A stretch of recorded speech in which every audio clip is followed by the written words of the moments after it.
Hello everyone, welcome once again to Commerce Made Easier. In the previous lecture of business studies of class 12, we have already discussed about the meaning of planning and characteristics of planning, and today we will discuss about the limitations of planning. तो planning की limitations क्या होती हैं, क्या कमियां होती हैं planning के अंदर, वो हम discuss करेंगे. Now come to the limitations of planning. तो अब तक हमने डिस्कस किया था कि इम्पोर्टेंस क्या है प्लानिंग की, कि क्यों हमें प्लानिंग करनी चाहिए, तो उसे हमने ये हमें फ़ायदे मिलते हैं वो हमने डिस्कस किया. Now we will discuss the limitations of planning, यानी सीमाएं क्या होती हैं, उनकी क्या क्या प्रॉब्लम्स हो सकती हैं प्लानिंग की वजह से, या कुछ लोग मानते हैं प्लानिंग होनी चाहिए, कुछ कहते हैं नहीं प्लानिंग के बिना भी काम किया जा सकता है, क्या ज़रूरत है हमें पहले से इतना सब डिसाइड करने की, क्योंकि फ्यूचर तो पता नहीं है फ्यूचर में क्या हो जाए कैसे हो जाए, तो हमें इतना सब पहले एडवांस में सोचने की क्या ज़रूरत है, जैसे जैसे सिचुएशन आती जाएगी हम उसके अकॉर्डिंग काम कर सकते हैं. तो प्लानिंग में कुछ जैसे एक सिक्के के दो पहलू होते हैं, इसी तरीके से हर काम के दो रूप हो सकते हैं, उसका कुछ फ़ायदे होते हैं तो उसके कुछ नुकसान भी हो सकते हैं. तो प्लानिंग के क्या डिसएडवांटेजेस हो सकते हैं, क्या नुकसान होता है प्लानिंग करने से, क्या प्लानिंग अच्छी चीज़ है या इसको नहीं करना चाहिए, तो जो इसके डिसएडवांटेजेस हैं वो क्या होंगे प्लानिंग के. तो first is it involves the huge cost, अधिक लागत आती है. देखिए प्लानिंग करना कोई इजी वर्क नहीं होता कि आपने अपने रूम में बैठे क्लोज उसमें कंपार्टमेंट में और आपने वहाँ पर जाके जो आपका मन किया आपने वो डिसाइड कर लिया कि हम ऐसे करेंगे ये करेंगे. उसके लिए हमें प्रॉपर सिस्टमेटिकली पूरे हमारे पास जो होते हैं डाटा होना चाहिए हमारे पास, जैसे कि हमें बिजनेस एनवायरनमेंट की नॉलेज होनी चाहिए, जैसे कि हम मान लीजिए कोई प्लानिंग कर रहे हैं तो हमारे कंपटीटर्स क्या कर रहे हैं, गवर्नमेंट की क्या पॉलिसीज है वर्क के रिगार्डिंग, या हमारे जो इकोनॉमिक कंडीशन कैसी है, हमारे पास कैपिटल कितनी है, या हमारे पास वर्कर्स कितने हैं, उसको ध्यान में, इन सब चीज़ों को ध्यान में रख करके ही हम अपनी प्लानिंग का काम करते हैं. तो ये सारा जो सर्वे होता है एक तरह से, कई भी कंपनीज जो है बड़े कंपनीज हैं वो सर्वे भी करती हैं सबसे पहले कि स्टैटिस्टिकल डाटा कलेक्ट करके उसके ऊपर जो है वो रिसर्च करती हैं, उसके बाद फिर प्रॉपर सिस्टमैटिक वे में प्लानिंग की जाती है. तो it involves the huge cost. तो कई बार हम खुद नहीं कर सकते तो हम किसी एक्सपर्ट की राय लेते हैं, उससे उसको जो है हायर करते हैं और उससे सलाह लेते हैं कि इस तरह से वो या हमारे लिए प्लानिंग करता है, किस तरह से आप ये काम कर सकते हो. तो कोई भी तरीका हो सकता है. तो planning it is a very costly, huge cost इसमें जो है, जो रिसर्च हम करते हैं तो डाटा कलेक्शन के लिए भी बहुत टाइम लगता है, उसमें जो है बहुत खर्चा आता है. तो ये प्लानिंग करना एक आसान काम नहीं है, इसके लिए बहुत पैसा खर्च होता है. तो it involves the huge cost. Then planning reduces the creativity, सृजनात्मकता में कमी. क्रिएटिविटी कैसे कम हो जाती है, मान लीजिए आपको जो काम है प्लानिंग तो आपके टॉप लेवल पे हो जाती है, तो अब उसके बाद जो है जो लोअर लेवल एम्प्लॉयज़ हैं उनको बता दी जाता है कि आपको ये करना है, ऐसे करना है, और जो प्रोसेस उनके लिए डिसाइड किया गया उनको वैसे ही काम करना है. वो अपनी मर्जी से कोई भी डिसीजन नहीं ले सकते हैं, कोई भी काम नहीं कर सकते हैं, उनको अपने अकॉर्डिंग ही जो है उस काम उसके जो भी as per plans they have to work, and they cannot take their own decisions, they cannot put their own ideas into the work. तो इससे क्या होता है, क्रिएटिविटी रिड्यूस हो जाती है, because they cannot take their own decision. अपने हिसाब से वो काम नहीं कर सकते, जो हमने प्लान बना दिया, जिस तरीके से भी जो टॉप मैनेजमेंट में प्लानिंग हो गई है उसी के अकॉर्डिंग आपको चलना है, आप उसे चेंज नहीं कर सकते हैं, क्योंकि अगर हम प्लान को चेंज करेंगे तो हमारा प्लान फेल हो जाएगा ना, बार बार हम उसको चेंजेस उसमें नहीं ला सकते हैं. तो एक बार जो डिसाइड हो गया वो हो गया, अब उसी के अकॉर्डिंग सारा काम चलेगा. तो इससे क्रिएटिविटी जो होती है, जो एग्जीक्यूटर्स होते हैं जो काम को एक्चुअल में जो उसको उसके ऊपर फिजिकली वर्क कर रहे हैं, उनकी क्रिएटिविटी खत्म हो जाती है, क्योंकि वो नया कुछ सोच ही नहीं सकते, वो मशीन की तरह जो भी ऑर्डर्स मिल रहे हैं ऊपर से उसको फॉलो करते हैं, अपना कोई डिसीजन वो नहीं ले सकते हैं, अपने लेवल पर कोई भी चेंजेस या कोई भी नए आइडियाज़ जो है वो नहीं ला सकते. हो सकता है उनके पास अच्छे आइडियाज़ हो सकता है उनके उनका तरीका ज़्यादा बेटर हो हमारी प्लान्स के, या वो सस्ता पड़ता हो, या अच्छे समय पर जल्दी वो काम पूरा हो जाता हो, लेकिन क्योंकि जो हमारे रिस्ट्रिक्शंस हैं, हमारे जो स्केलर चेन के अकॉर्डिंग हम उसको जो है अपने सीनियर्स को आइडियाज़ नहीं दे सकते हैं, कुछ भी है, तो इससे हम जो एम्प्लॉयज़ हैं उनके अंदर क्रिएटिविटी की कमी आ जाती है. वो एक मशीन की तरह बस जैसे ऑर्डर्स मिलते हैं उसके अकॉर्डिंग ही काम को करते रहते हैं, तो इससे क्रिएटिविटी जो है उनके अंदर की ख़त्म हो जाती है. Then it is not much helpful in the dynamic environment, बदलते हुए वातावरण में सहायक नहीं. You know that business environment is dynamic, it keeps on changing every time. तो हर समय वो बदलता रहता है, कभी उसमें इकोनॉमिक एनवायरनमेंट में चेंज आता है, कभी टेक्नोलॉजिकल एनवायरनमेंट में चेंज आता है, कभी जो पॉलिटिकल एनवायरनमेंट में चेंज आता है. तो these all changes simultaneously affects the business. तो कब किसका इफेक्ट ज़्यादा हो जाए कम हो जाए तो नहीं पता होता।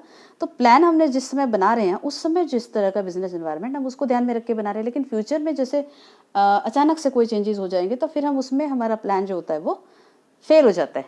मान लीजिए अभी कुछ समय पहले तक जब तक कोरोना वायरस नहीं था तो उससे पहले सब बिजनेस नॉर्मल चल रहे थे, सभी ने अपनी अपनी प्लानिंग कर रखी होगी किस तरह से हम काम करेंगे कैसे करेंगे। अचानक से मान लीजिए ये बीमारी आ जाती है तो उससे सभी जो है सिचुएशन ही पूरी चेंज हो जाती है। तो किसी ने भी जो अनएक्सपेक्टेड, जो ये एक तरह से बिजनेस रिस्क ही कहा जा सकता है इसे, तो अनएक्सपेक्टेडली कोई ऐसा इवेंट्स हो जाते हैं जिससे हमारे जो प्लान्स हैं वो पूरे फेल हो जाते हैं। अब लॉकडाउन हो जाएगा तो उसमें तो बिजनेस ही बंद हो गए, तो लोगों का जो टारगेट रहा होगा प्रोडक्शन का या सेल का, या उन्होंने कोई आगे फ्यूचर के लिए प्रोजेक्ट साथ में ले रखे होंगे, वो तो सब एज इट इज़ रुक गए। और कितने समय तक उनमें इनको प्रॉब्लम का सामना करना पड़ेगा वो भी पता नहीं है। तो फ्यूचर जो होता है इट इज़ अनप्रिडिक्टेबल, किस समय क्या हो जाए कुछ नहीं पता होता। तो जो प्लानिंग होती है वो ज़्यादा हेल्पफुल नहीं होती जब एनवायरनमेंट ये बदल रहा हो।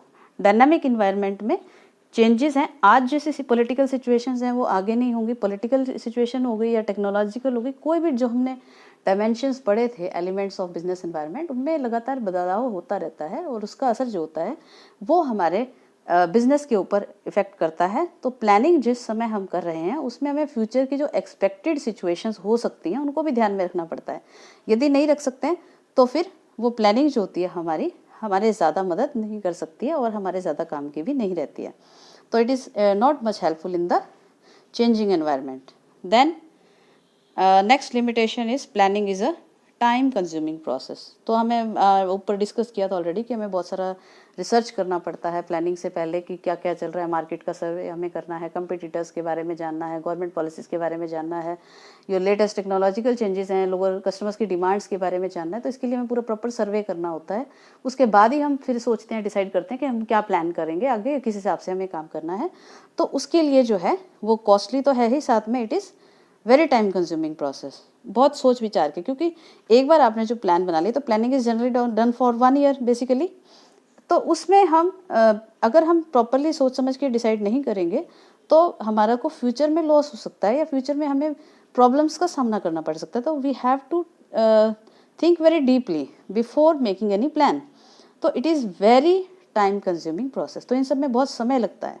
तो ये एक टाइम कंज्यूमिंग प्रोसेस है। Then planning leads to the rigidity, that is it is inflexible। ये इनफ्लेक्सिबल होती है। एक बार आपने जो प्लान बना लिया यू कैन नॉट जो है make changes in it frequently. तो इसमें हम जल्दी जल्दी बदलाव नहीं कर सकते हैं। एक बार जो प्लान, क्योंकि अगर हमने एक भी चीज़ को चेंज किया तो आगे का पूरा प्लान जो होता है वो उसके अकॉर्डिंग हमें बदलना पड़ेगा। या अगर हमने वो चीज़ चेंज कर दी कोई एक चीज़ और बाकी को एज इट इज़ रखा तो उससे हमारा वो टारगेट अचीव उस तरीके से नहीं हो पाएगा जिस तरीके से हमने सोचा है।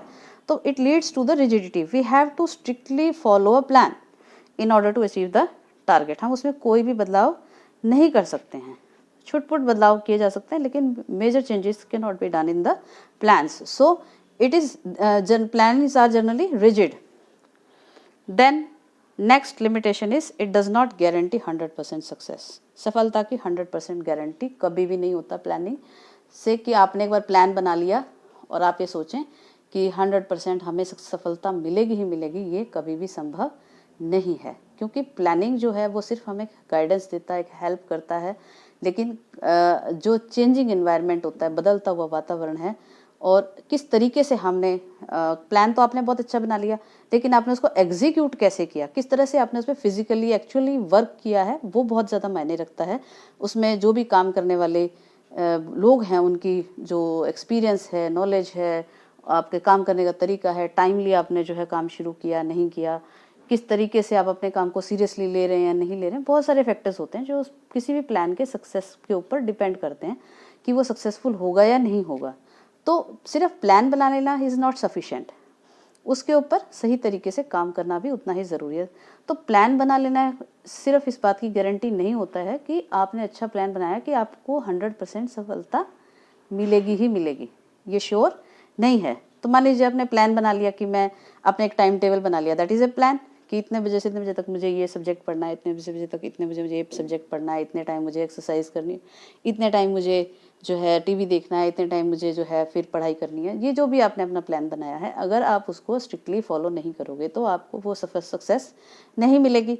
और प्लान बनाने के बाद भी ये ज़रूरी नहीं है कि आपको सक्सेस उतनी ज़्यादा मिलेगी जितना आप एक्सपेक्ट कर रहे हैं या नहीं कर रहे हैं, क्योंकि वो सिर्फ प्लानिंग के ऊपर डिपेंड नहीं है, उस समय की जो सिचुएशंस हैं वो बहुत सारी चीज़ें जो है उसको इफ़ेक्ट करती हैं। आपकी हार्ड वर्किंग जो है आप कर रहे हो वो भी इफ़ेक्ट करती है, आपकी नॉलेज, आपका जो भी टाइम कितना आप दे रहे हैं, प्लान को कितनी स्ट्रिक्टली आप फॉलो कर रहे हैं, तो ये सारी चीज़ें जो है हमारी प्लानिंग की सक्सेस के लिए उत्तरदायी होती हैं। जो आप कर रहे हैं या नहीं कर रहे हैं तो आप ही के ऊपर डिपेंड करता है। तो एक अच्छे प्लान बना लेना उसकी 100% जो है सफलता की गारंटी नहीं होता है।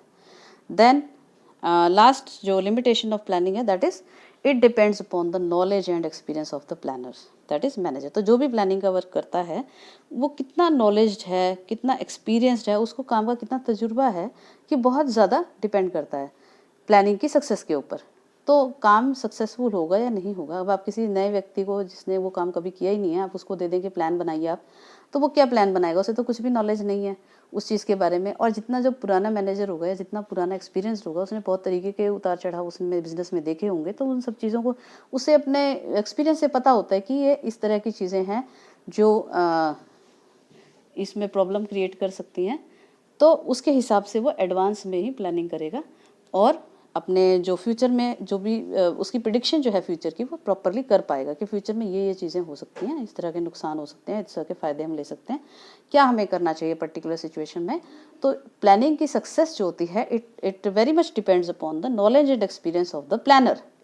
मैनेजर जो भी प्लानिंग का वर्क करता है वो कितना इंटेलिजेंट है या कितनी नॉलेज है, कितना एक्सपीरियंस है। तो जितना व्यक्ति पुराना हो जाता है किसी भी फील्ड में, उसको उसके हर चीज़ के बारे में ज़्यादा नॉलेज हो जाती है और वो अच्छे प्लान्स बना सकता है जिसका सक्सेस रेट जो होता है वो हाई होता है।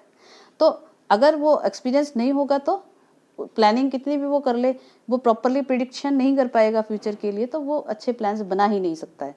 तो ये बहुत सारी लिमिटेशंस हैं प्लानिंग की, लेकिन इसका मतलब ये नहीं है कि प्लानिंग एक अच्छी चीज़ नहीं है और हमें प्लानिंग नहीं करनी चाहिए। हर चीज़ के दो पहलू होते हैं, तो हमें प्लानिंग को जो है सोच समझ के करना चाहिए, सही तरीके से करना चाहिए और प्लानिंग में थोड़ी फ्लेक्सिबिलिटी रखनी चाहिए, रिजिडिटी नहीं होनी चाहिए, जिससे कि अगर कोई सिचुएशन की डिमांड है उसके अकॉर्डिंग हम उसमें थोड़े बहुत चेंजेस भी कर सकें, ताकि हम किसी भी फ्यूचर के अनएक्सपेक्टेड लॉसेस हैं उससे बच सकें। तो इस तरह से कुल मिलाकर के प्लानिंग जो है एक प्राइमरी फंक्शन है मैनेजमेंट का, जो हर मैनेजर जो होता है काम शुरू करने से पहले शुरू करता है। तो it is totally an intellectual process, मानसिक क्रिया है, और यहाँ पर वो काम शुरू करने से पहले डिसाइड कर लेता है कि हमें क्या करना है, कैसे करना है। So this was all about today's topic. And आपको ये लेक्चर आज का कैसा लगा हमें ज़रूर बताइए और हमारे इस चैनल को लाइक कीजिए, सब्सक्राइब कीजिए एंड शेयर कीजिए। Thank you.